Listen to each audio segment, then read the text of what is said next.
Hello, everyone. Welcome to the Olive Orchard, a podcast about nothing important, really. I'm just here with stories, advice, and lighthearted ramblings for your background entertainment. I'm Autumn Olive, a crochet fashion designer, cat parent of 2 cats, and the girl who drinks from recycled Kalamata olive jars. I mean, what can I say? They just seem to be the perfect size. They're narrow and tall and nice to hold. So this is my first podcast episode. I wanted to talk about a few little side topics, and then I'll get into the main topic, which is me telling you a little bit about myself and my business and why I'm doing a podcast. So thanks for tuning into my little radio show today. Let's get started. So today is pretty sunny outside. The sun is coming into my apartment. It's pretty warm in here. I've got one of my cats here. One of them is a boy cat. His name is Miso, and he's about to turn 4 in May. And then my other cat, she's in the other room, and her name is Mochi, and she's about to turn 2. So they're just hanging around. Hopefully they don't start bothering the equipment because they're not really used to it being out here. So we'll see how that goes for the first episode. And yeah, in my Kalamata olive jar, I have an iced coffee that I made. It has vanilla syrup and almond milk.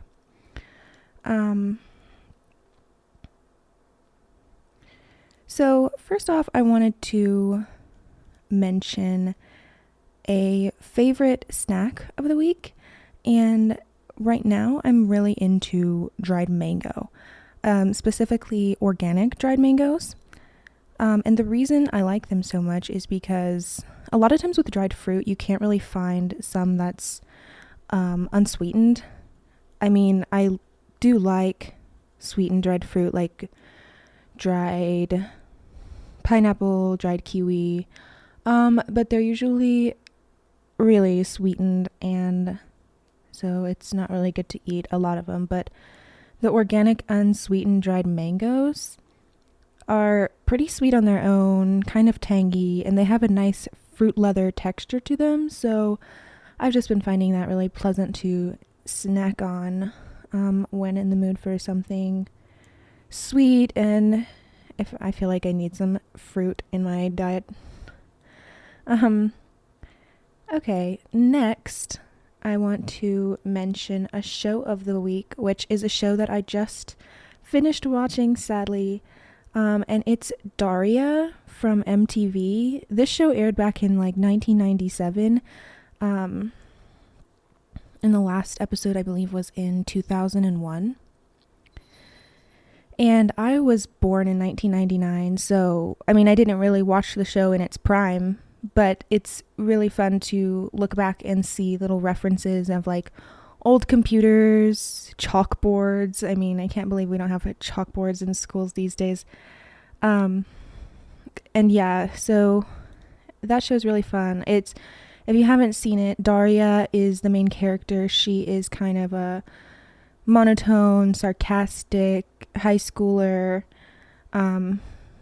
She puts off this jokey exterior and like, oh, I don't care what anyone thinks of me, like I'm an outcast. But, inside she does kind of care what people think, and, don't we all? And the show kind of highlights other stereotypic high school personalities, and it's just really funny. So if you haven't seen that, you should check it out. I'm watching it on Paramount Plus, but I believe that it's also available on Amazon Prime Video. So I'm really disappointed that I finished all 5 seasons. I did watch a few episodes like several years ago, but I didn't watch it through all the way, and I've just binge watched it for a week. And I think there are some movies available, Daria movies, so I might try to find those. And also, I've never watched Beavis and Butthead, but that's where she came from. Like, I guess she was a side character in that show, and so they ended up making a 5-season spin-off. And I can just tell from looking, like, the animation really improved since then. Beavis and Butthead, I think, was in 93, around that time. So, yeah. I'm also thinking about doing an episode on different cartoons, because I watch a lot of cartoons, so I was thinking it would be fun to just mention some cartoons that I remember watching or have watched recently, and kind of give my rating and personal opinion. So I think that would be fun. So that's what I might do on the next episode. Okay, next I wanted to mention a song of the week. And this is another old piece. This song is from the early 2000s, I believe, and that is You're Beautiful by James Blunt. That song is full of nostalgia. I remember it being all over the radio when I was a kid. And if you haven't heard it, if you go listen to it, I'm sure you'll remember it, because, like, it was really popular. And the song itself is just really beautiful and soothing, and James Blunt has a really nice voice. I think he's British, and the whole album that song came from is called Back to Bedlam, and I remember I had that CD when I was a kid, and I would put it in on the PlayStation and listen to it to go to bed. So yeah, that song. And also I used to study sign language, so that was one song that I tried to learn to perform with ASL, and that was really fun to do. I love ASL. Okay, next. So as I said, I'm a crochet fashion designer, if you're not listening because you already know me as that.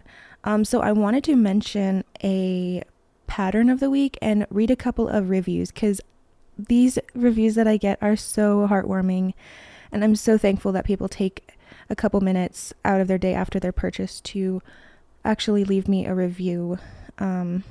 So that just makes me smile every time. So I just wanted to read a couple of those. These are both regarding my latest pattern release, which is a cardigan. It's called the Duck Duck Goose cardigan, and that's because it has a total of 25 birds that you could add. And the birds they're crocheted into the fabric, and they kind of seem to poke out from behind the pockets. And there's, a couple kinds of ducks and a Canada goose. So that name is just so clever, and I have to give all the credit to my boyfriend for coming up with that name. Okay, the first review we have here is from Billy, and they said, 5 stars. The pattern is so in-depth and answers every question I could possibly have had. The versatility of this pattern is phenomenal, and I can't wait to start making this. I love this review because it's just really reaffirming to me that my pattern does answer every question. So that's always good to hear. And I'm really glad that I could provide something that's in depth for you. Thank you, Billy. Next review is also on the Duck Duck Goose cardigan, and it's from E. Wilton. And they said, "This is adorable. So many bird options means everyone is getting a cardigan as a gift." And that is hilarious to me, because I'm imagining, all their friends and family.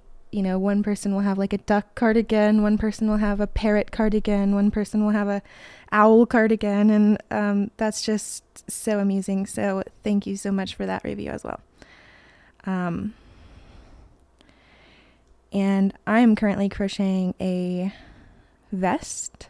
This is going to be my next pattern release, so I'm excited for that. I'm going to get started with the testing today on that.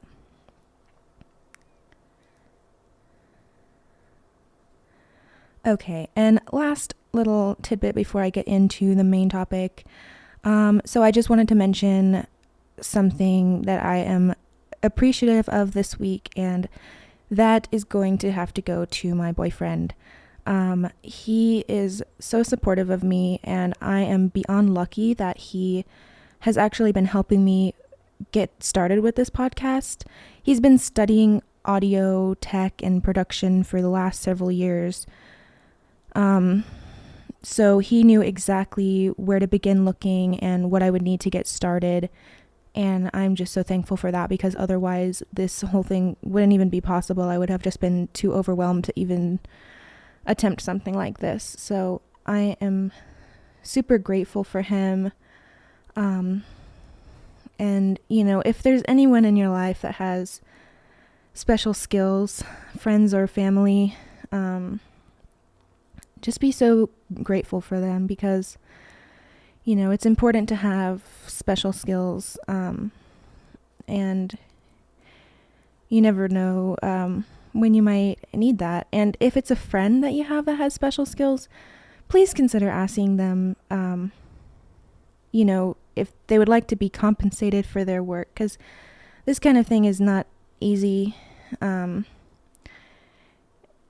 Like for me, I crochet, but if every friend of mine asked me to make them something for free, I would have no time to even run a business. So, just be mindful. If somebody, they might be happy to do it for free, or like a gift. If it's a gift or something, that's different. But if you're asking them to help you out and help you start a podcast or crochet a sweater, that kind of thing takes hours and hours. So,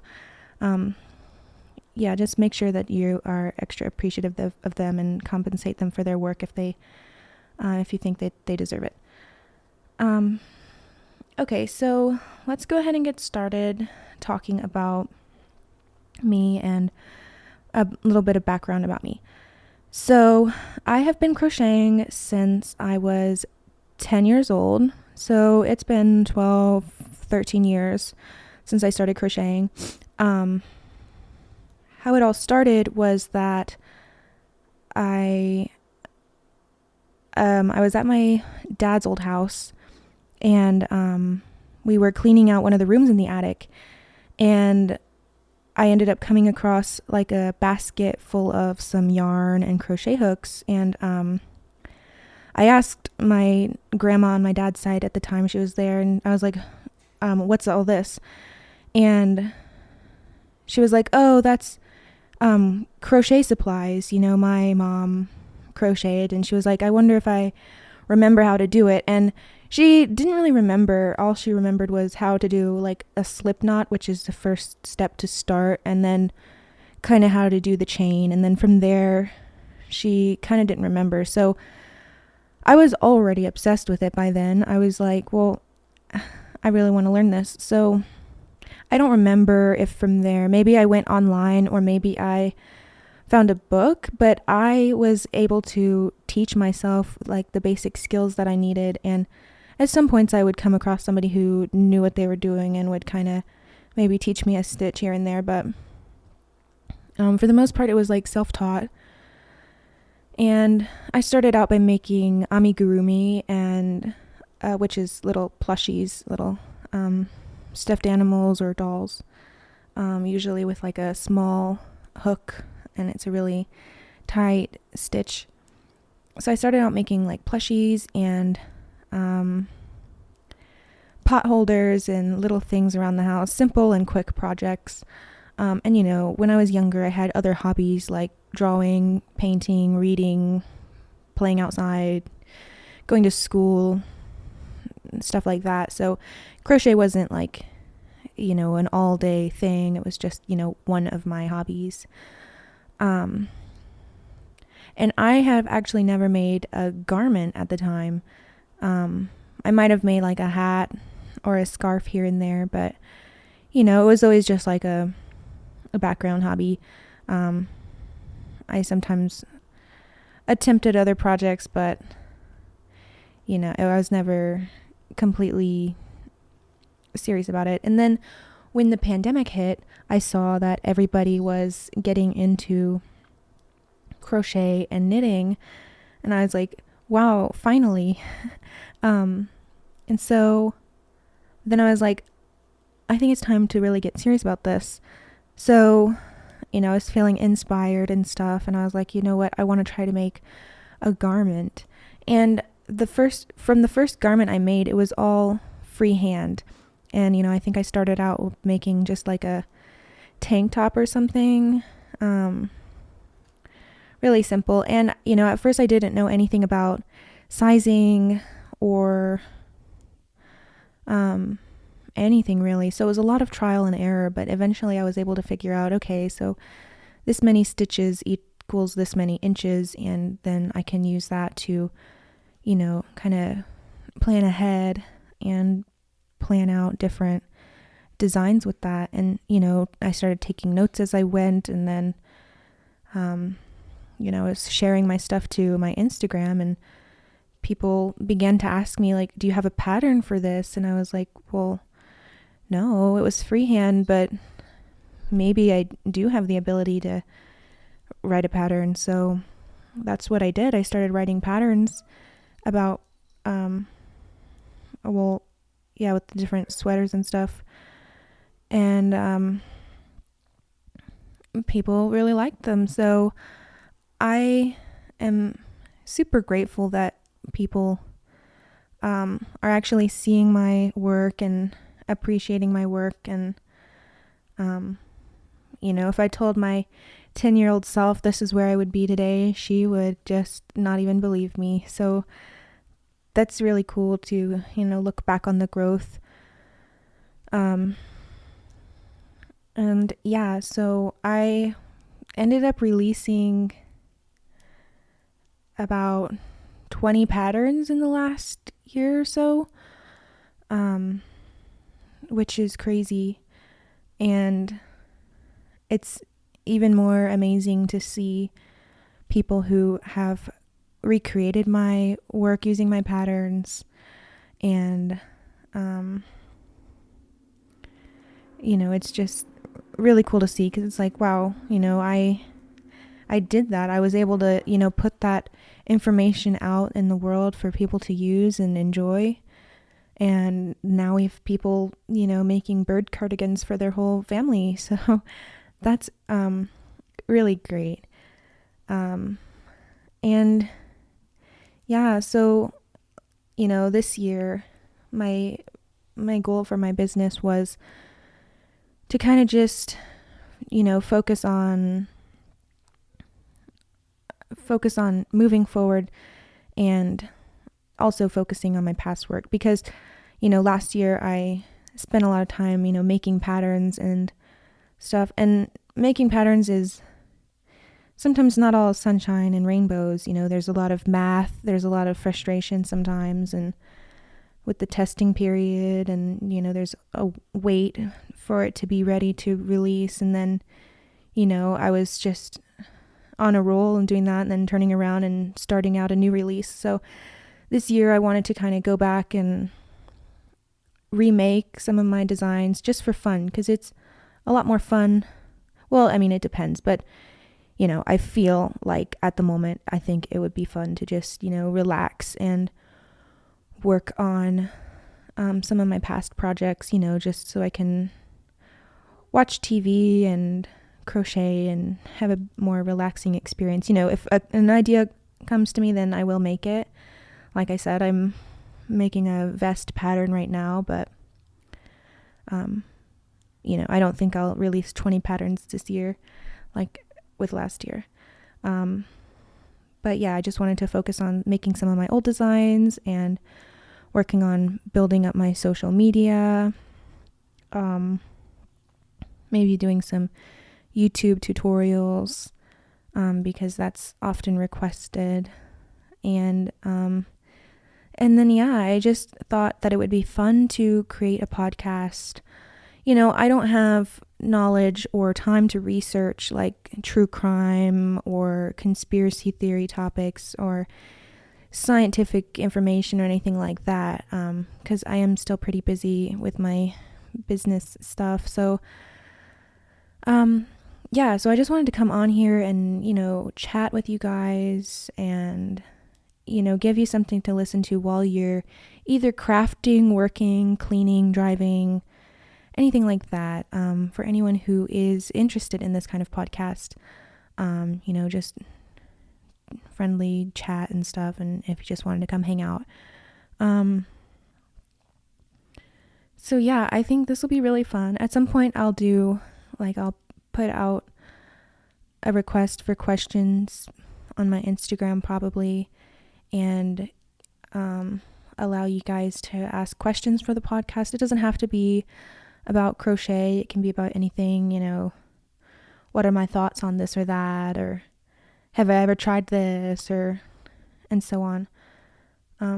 So I think this will be really fun, and I think the next episode I do will be about different cartoons that I've watched or remember watching, and tell you, what I think of them, my ratings, and so on.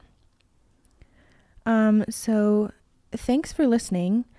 I will now go into credits. The photo cover that you see was designed and drawn by me on my iPad on Procreate, and the intro and outro music was done by my boyfriend. You can listen to this podcast on anywhere that you listen to other podcasts, and also on my YouTube there is a video version of this podcast. You can follow me at Autumn Olive Crochet on Instagram or TikTok.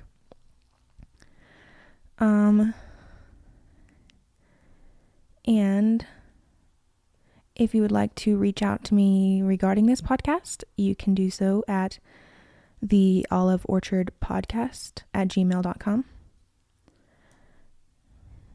And if you're still listening, I would like to share with you a life hack that I saw recently. And that is something that I saw on TikTok. And if you've ever bought the plastic Parmesan containers with the green flip top lids, well, guess what? You can save those lids. And guess what? They fit on a regular sized mason jar, which is just mind-blowing because I've thrown away quite a few of those in my lifetime, unfortunately. And some of the examples that I saw that people used them for, you can put them on the jar, use it to carry around snacks like goldfish or organic dried mango, and use it to easily seal and sprinkle them out. You can use it to carry around in your car and carry around rock salt if you live in like a snowy or icy place. That way, if you park somewhere and the ground is like icy, you can just sprinkle some rock salt, and probably by the time you get back to your car, you will have made it easier to walk across. Or another example that I saw is like if you put iced coffee into a mason jar or any kind of beverage, you can put that green lid on there, and the little holes that are in it are perfect to put a straw into. So I just thought that was an amazing way to repurpose something and get some extra uses out of it, and I'm all for that. So yeah, hopefully that is useful to you. So until next time, bye.